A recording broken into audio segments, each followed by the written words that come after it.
What's up guys, Sam here. And Angela, and welcome to our homestead. As most of you guys know, both of us, not just one, really like to get new tools. Yep, it's a problem. And it's hard on the pockets, but it's something that we have. Well, we have a new tool on the property today. We have for you guys a mini excavator. Yes, mini excavator. Don't get your hopes up. Yep, micro machine. But we think it's going to be pretty fun. If nothing else, comical for you guys to watch me operate. So let's go ahead and jump into unboxing this crate and see what it looks like. That's right, a literal crate. Alright, the crate was delivered earlier today. Sorry I didn't get any footage of that because I was just here by myself. It was me and the delivery driver.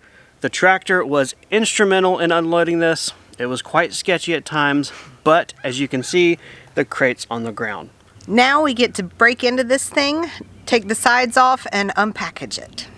As we start to literally tear into this crate and unbox the machine, I want to go over a couple of highlights on this machine as far as things it has, the engine style, and stuff like that. This mini excavator has a Kubota D722 diesel engine in it. The company also offers these with a Briggs & Stratton gas engine if that is your preference, but I opted for the Kubota diesel for longevity, reliability, easy to source parts, and the fact that our tractor is diesel as well, and it's kind of more the industry standard for engine style for these mini excavators. This diesel engine is rated for 13.8 horsepower, which is not a lot if you are used to, I don't know, riding lawnmowers and gas engines, but for a diesel, that is fine. And for this application, honestly, the engine is there to run a hydraulic pump, and everything else is hydraulically driven. So while it may sound really, really small, it is proper for this scale, size, and the operation it's used for. This mini excavator has a 2.5 gallon fuel tank and uses about a 1/4 gallon per hour for fuel consumption. So some quick in the field math tells me it should get 8 to 10 hours of runtime on a tank of fuel, which is really nice. That is, well, average or longer than your average work day. So there we go. I only work until we're out of fuel, and then it's go home time. The user manual says the slewing speed is 11 RPMs. What I figure is that's how fast it'll turn around in a circle. How fast will it pivot on its base? 11 times in 1 minute. Slewing. Who would have known? This machine has tracks that are about 7 inches wide with an overall length of 48 inches long. Now that is not the circumference of the tracks, but the actual width and length of the tracks. The platform ground clearance is just over 16 inches, but the minimum clearance is only 3.8 inches. So this is not an extreme terrain, take it through the mud, climb over some boulders, mini excavator. The drive motors are pretty close to the ground, so this is a machine that will do fine on regular terrain, gravel driveways, flat surfaces, things like that, but it's not an off-roading excavator. So bear that in mind. This model has the 16-inch wide bucket, which is honestly pretty large for a mini excavator.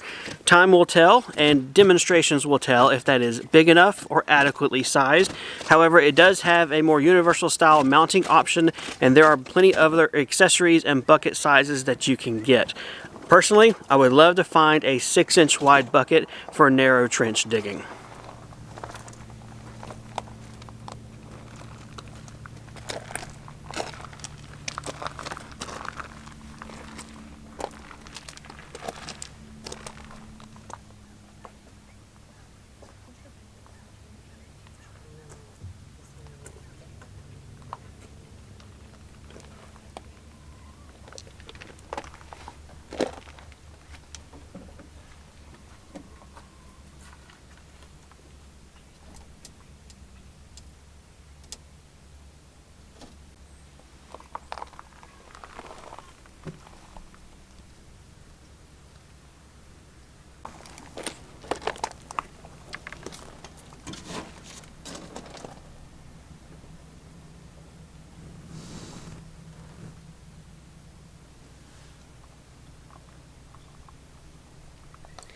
All right, we have it, well, mostly out of the crate. It is definitely free enough for us to have access to it and begin the steps of unboxing, we're partially there, and setting up the machine. So there's a toolbox that was sitting right here at the floorboard. I opened it up, and there is a user manual for the mini excavator, as well as one for the Kubota diesel engine that this model has. I'm going to take some minutes here. I'm going to read through this user manual, familiarize myself with the steps to set it up, get it going, and then you guys will come along with us as we take those steps, whatever is needed to take it from machine in a crate to operational on the ground. Okay, I've taken the time, I've read through the user's manual, and I am honestly surprised, and surprised in a good way.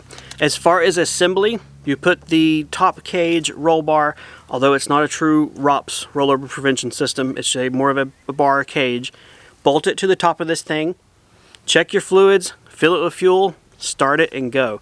It is supposed to come with all the oil in the engine. We'll double check that. Supposed to come with all the hydraulic fluid in the tank. We'll double check that. And you just top off with fuel, crank, and go.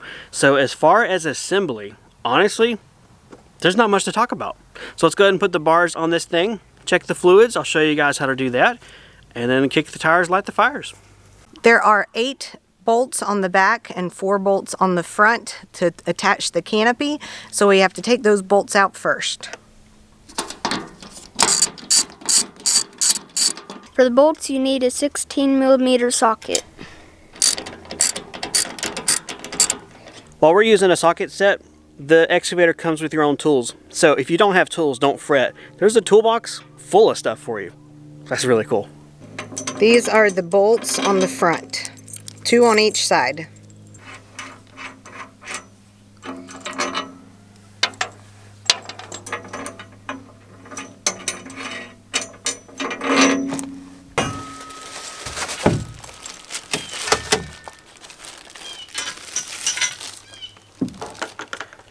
These 2 bars are for the canopy. They are just shrink wrapped to the boom arm, so easy to cut that off and then pick them up. Take the plastic wrap off, and we're going to bolt them right in the place where Angela and Elijah just took all the hardware off of.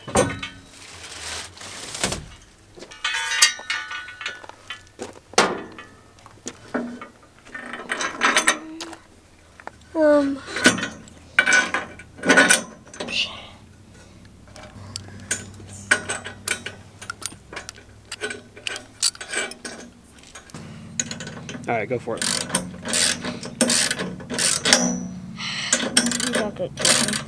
Getting out.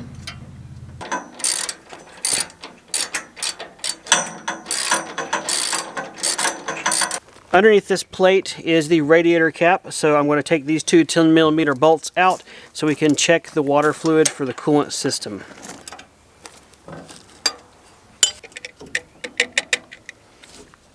Alright, there is fluid in there, but I think we should probably go ahead and top it off as much as it'll hold. There is coloration in this radiator, so I'm going to assume it has antifreeze. It definitely looks like it has the bright green color. So that took maybe half a cup. So very nice. I also found that there is a safety chain for the radiator cap. It wasn't connected, but I went ahead and connected it here. I'll just place this back on. And then for now, I'm going to leave this cover off because once we start up the engine and everything, get it up to operating temperature, then we let it cool down. I want to check this to see if we need to add more water or any kind of indication of fluid leaks. Might as well leave it off for now. We're going to go ahead and get access to the engine now, which is easy by lifting the seat, pushing it forward. And down in here, in between my hands, this is the diesel engine. It's literally 10, maybe 11 inches front to back. It's got to be the tiniest one I've ever seen. So the dipstick to check your oil is straight down here where I'm at. So this whole access area, just reach down there, grab the dipstick, pull it out, wipe it off, put it in, check it just like you would your car. So it is good to see that it does have oil in it, because again, the user manual said light it up. So we have some oil. Let's go ahead and stick it back in here, all the way down, pull it back out and see where the oil level is. Perfect, right there where you want it to be. So good, don't need to add any oil to the engine. So there's a couple of things I will show you, just kind of point and show and tell, but follow along with this long term if you want to see some maintenance done on the engine. Right up top here, you have the little white jar. This is your radiator overflow container. You have a filter here, which I'm going to assume is your hydraulic system filter. Right here, dead center of your valve cover, is where you fill up the engine with oil if you need to. And then over here, that little silver cap, this is your filler nozzle for the hydraulic system. Your air filter resides right here. It's a black canister. And for changing that out, you might need to take the back black cover off. There's a couple of bolts back there. But otherwise, it is a very, very accessible engine. Everything is easy to see, easy to get to. Even with my sausage fingers, I shouldn't have any problem working on this engine if we need to, but hopefully that's a long ways away. As far as checking your hydraulic fluid level, that is super easy. There is a clear sight and gauge on the right side of the machine. You can check it from there. There's also a temperature indicator, which is nice. Hot hydraulic fluid is an indication of things not being right, so the fact that they include a thermometer with the actual level gauge is really cool. The same thing applies to your diesel fuel level over here, but it's on the left side, right below the filler cap. Easy to see, nice right up here up front, and that's super cool. At this point, we've checked all the fluids, everything looks good. The assembly is mostly done. We still have our plastic canopy to put on up top, but the actual bucket itself is sitting on the canopy. So, we need to fill it up with fuel, take off the last little bits of plastic, then we get to start this guy up and drive it off the crate. Beneath this little door is the fuel filler cap. It's a nice little silver guy. You just unthread it as usual.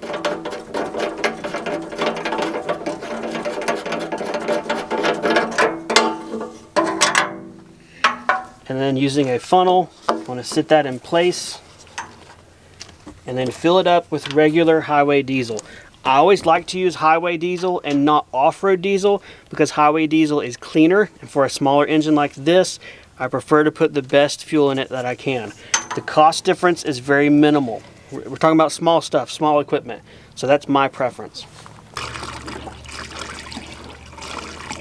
Alright, earlier when I told you guys that there was a fuel gauge here on the side, I was wrong. That's just a temperature gauge. It does also have a sight glass, so it will show you if you're like in the danger zone. But as I was filling this up, that thing got full, but we just kept on rocking and rolling and filled it up all the way. So this is an awesome floor mat that came with this, and I'm going to sit it down. Trying to fit it in here. On that side.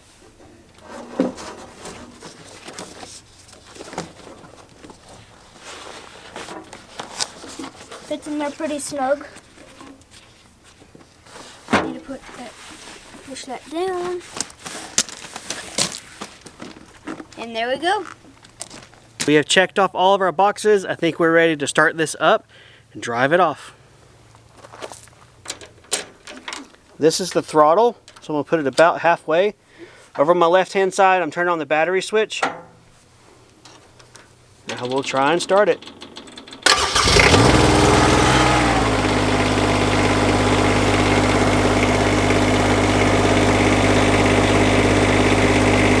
Alright, it's honestly got more room than I thought it would.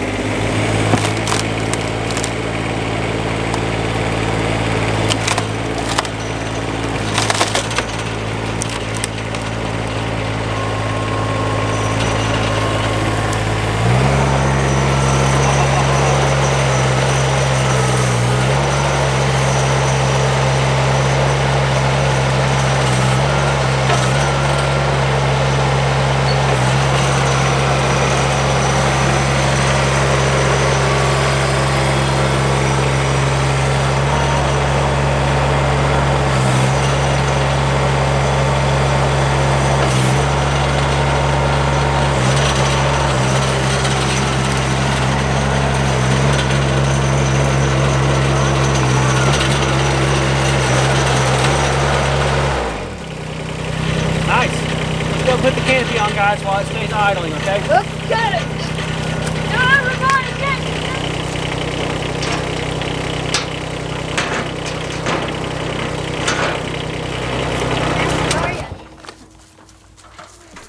Isaac's gonna climb up too. Everybody's on it. Go ahead and climb on up, son. Nope. All right, everybody look at the camera. Go, ta-da! Yabbo! We're a bunch of goobers. So I was looking in the toolbox, and there is a lot of really good stuff in there, so I'll show you that in a little bit. But one thing I found was a whole slew of grease fittings. And I'm excited about this because as I looked at these arms and the pivot points, there wasn't a standard grease fitting, but they give you one. So I'm gonna go ahead and use this wrench, swap out this non-standard fitting, or honestly what looks like a plug, for a more standard fitting. Oh, watch that not be the right size. Rut-row raggy. That's alright, I've got a box of fittings. Well, phooey. So this is the toolbox that comes with the machine, and it's where I got the manuals from. One for the Excavator and one for the Kubota diesel engine. Inside this box was some surprises. First and foremost, don't get excited. No, this is not some nice jelly glazed donut or caramel sauce. This is just a bag of grease. What you're thinking, bag of grease? What's going on? Because you get your own grease gun too. This is a very unique design. I've not seen this before. It might be a whole lot of fun to pack this one. I have a grease gun. I think I'm good. But the fact that it comes with the machine is really cool. Now, along the lines of Greaseland, we have a flexible grease hose adapter. This, keep. This is good stuff here. That's a nice industry standard fitting. But also, there is this guy here. Now, it looks like, I don't know, a little spray nozzle. This is the adapter and the tip that you use to grease all of the fittings with the type of grease fittings that come with the tractor. It's a different style. You like push it in, pump it, and it's more of a press fit, or I don't know. It's different. I will be swapping out the grease fittings to something more standard for the US soon, but for now, they give you the stuff to grease it up, and that's really cool. Other things to get excited about in this toolbox of magic is another ignition control box. Sweet. This one is an NGK spark plug company, so straight out of Japan, good stuff. NGK is in a lot of automotive cars, trucks, you know, automotive stuff. So that's nice. In this box is a filter, and I'm going to completely assume that this is a cartridge style filter for the hydraulic system. Awesome. Very, very good. They're already thinking about your periodic maintenance with this, so that is very cool. Otherwise, what you got in here is a slew of wrenches, but also a nice big adjustable wrench, Allen wrenches, zip ties, adapters, things that you may need. Very cool. So this box really is a toolbox and a good surprise. Looking through the user manual here, and I found the maintenance section. So one thing I want to talk about, I was curious, when do we change the oils? When do we change the fluids? It is saying to go ahead and change the engine oil as soon as possible. So what we have, while it's the correct level and everything, we're only going to run it a couple of hours. I want to go ahead and get the oil, and we'll change it out initially. After that, you've got your basic every 10 hour, every 50 hour, look at things, grease things up. But your major service interval, your next oil change is at 100 hours, 250 hours, 500 hours, 1,000. But then you don't change the hydraulic fluid until 1,500 hours. That's surprising. That being said, we'll keep an eye on it. With the glass windows on the side of the machine, you can see the actual visual quality of the fluid and the oils. So keep an eye on it, make sure it looks good. But otherwise, this part of the manual is very, very important. It tells you how to maintain it properly and make your investment last the longest. I had my fun driving off the pallet, and so now I'm literally twisting Angel's arm. Okay, not literally, but figuratively. I'm making her get on it and drive it next. I want you to have a go at it next. All right. Here we go. That was pretty easy.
So we have played around with it just a little bit. We may have got some mud on the tracks and some dirt in the bucket.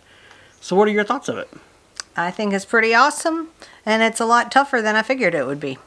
It is. It is more powerful and not as small as I thought it would be. That's good.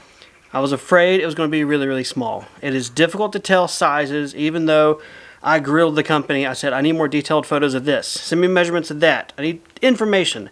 They did all of that. They were great about it. And I was just concerned, but I think it's fine. Honestly, I don't think it's much smaller, if any, than the same exact mini excavator we rented when we dug the, 200-foot long water lines for our house. So it'll be fine, I think. Assembly seemed to be pretty quick. All we had to do is add the canopy on, which was just a handful of bolts and nuts. Not too bad. And I was actually really afraid of putting the canopy on top and how we were going to do that with ladders and such. But I'm 5'5", and I was able to do it all at once up there and not worry about falling off. So yeah. And again, this is a canopy. That's a perfect use of a word. It is a canopy. It is not a roll bar. So very important to distinguish the two. With heavy equipment, if something's called a roll bar or ROPS, R-O-P-S, it means it's passed certifications to be safe and extra strong. So this isn't for that. This is to keep the sun and the weather off. Right. Nobody was expecting to go to canopyology, but I guess I just took you there. I agree, though. Assembly was less than what I was expecting. I honestly didn't know what to expect in the crate. I figured, I don't know, probably be in 10 different pieces. But actually, it was just in 4. Yeah. Machine, left poles, right poles, and the top. I already know of a couple of things that I want to do to see if I can tweak. And of course, you guys are going to be drugging along for that video in the future. Things that I want to check into is how to tighten and to properly tighten those tracks. They feel a little bit loose to me. I want to check those. I also want to see if there's any way to change the control functionality. I don't know if this is ISO or the other version, but this version is not what I'm used to with machine equipment rentals. And I feel like an absolute amateur. I think I told you I'm way too old to be firing new neurons. I need to go back to what I know. The boys, on the other hand, they picked it up pretty quick. Isaac was having a time with it, and he was catching on so quick. It's wow. He really was, which is awesome. We got ourselves some workers here. There we go. The other thing that I want to do really soon, also, in addition to changing the oil, is see if I can swap out those odd grease fittings for more standard ones that fits the grease guns that I already have. So, if you're interested to see all that stuff, and of course future videos on this machine, what do they need to do? Stick around. Oh. Well, it's a 30-step program. First, we need your driver's license and social security number. No, just stick around and we will have plenty more videos to come. We definitely will. And a very soon project. Couple of 100-foot long project. I'll leave it at that, though. Well, guys, thanks for coming along as we checked out this new mini excavator. If you have any questions or comments, leave them below. Otherwise, we'll see you guys next time on the Homestead. See you guys. Bye.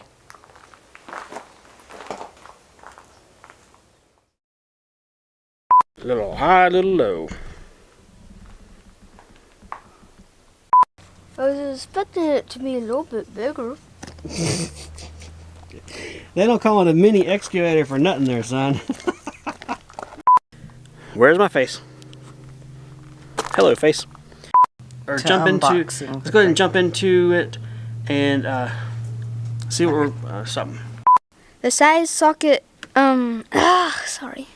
It's all right. Just say it, however, in your words. I can't really tell where I'm supposed to put it. It goes on the nut. Look right here. See? Yeah, that's the. Oh wait, it doesn't fit. Yeah. I gave you the wrong size wrench. Hang on. You breathing in down my neck.